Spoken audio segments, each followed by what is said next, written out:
India വൻ ശക്തിയാണെന്നും തന്ത്രപരമായ ആത്മവിശ്വാസമുണ്ടെന്നും Chinese സർക്കാർ പത്രത്തിന്റെ പ്രശംസ.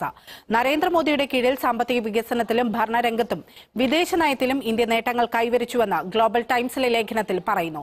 ലോക്സഭാ തെരഞ്ഞെടുപ്പ് അടുത്തിരിക്കെ ബിജെപിക്ക് ലഭിച്ച ബോണസ് പോയിന്റായി ഗ്ലോബൽ ടൈംസിന്റെ പ്രശംസ.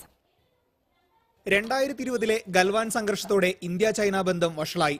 ഉഭയകക്ഷി ബന്ധം മോശം സാഹചര്യങ്ങളിലൂടെയാണ് കടന്നുപോകുന്നതെന്നും പഴയ പോലെ ആയിട്ടില്ലെന്നുമാണ് ഇന്ത്യയുടെ നിലപാട്. ഇതിനിടെയാണ് ഇന്ത്യയുടെ നേട്ടങ്ങൾ എണ്ണിപ്പറഞ്ഞ് വാനോളം പുകഴ്ത്തി ചൈനീസ് ഭരണകൂടത്തിന് കീഴിലെ മാധ്യമത്തിലെ ലേഖനം. ഷാങ്ഹായ് ഫുഡാൻ സർവകലാശാലയിലെ ദക്ഷിണേഷ്യൻ പഠന കേന്ദ്രത്തിന്റെ മേധാവി ഷാങ് ജിയാഡോങ് ആണ് ഗ്ലോബൽ ടൈംസിൽ ലേഖനം എഴുതിയത്. ഭാരതം എന്ന ആഖ്യാനം മുൻനിർത്തിയുള്ള പ്രചാരണം ഇന്ത്യ ശക്തമായി മുന്നോട്ട് വയ്ക്കുന്നുവെന്ന് ലേഖനം പ്രശംസിക്കുന്നു.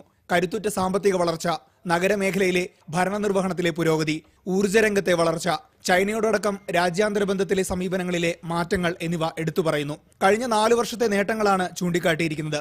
ഇന്ത്യ ചൈന വ്യാപാരത്തിലെ അസന്തുലിതാവസ്ഥ പരിഹരിക്കാൻ ഇന്ത്യ കയറ്റുമതി വർദ്ധിപ്പിക്കുന്നതടക്കം നടപടിയെടുത്തു. യുക്രൈൻ യുദ്ധത്തിൽ പക്ഷം പിടിക്കാതിരുന്നതും US, റഷ്യ, ജപ്പാൻ എന്നീ രാജ്യങ്ങളുമായുള്ള ബന്ധവുമടക്കം വിദേശ നയത്തിലെ വലിയ മാറ്റങ്ങൾ വിശദീകരിക്കുന്നു. ഇന്ത്യ നേടിയതുപോലെ ഒരു മാറ്റം രാജ്യാന്തര ബന്ധങ്ങളുടെ ചരിത്രത്തിൽ അപൂർവമാണ്. ജനാധിപത്യ രാഷ്ട്രീയത്തിലും ഇന്ത്യ സ്വന്തം ഇടമുണ്ടാക്കി. കോളനി വാഴ്ചയുടെ നിഴലിൽ നിന്ന് മോചിതയായി ആഗോള സ്വാധീനമുണ്ടാക്കാനുള്ള ഇന്ത്യയുടെ ആഗ്രഹമാണ് ഈ മാറ്റങ്ങളെന്ന് ലേഖനം പറയുന്നു. മനോരമ ന്യൂസ്, ഡൽഹി.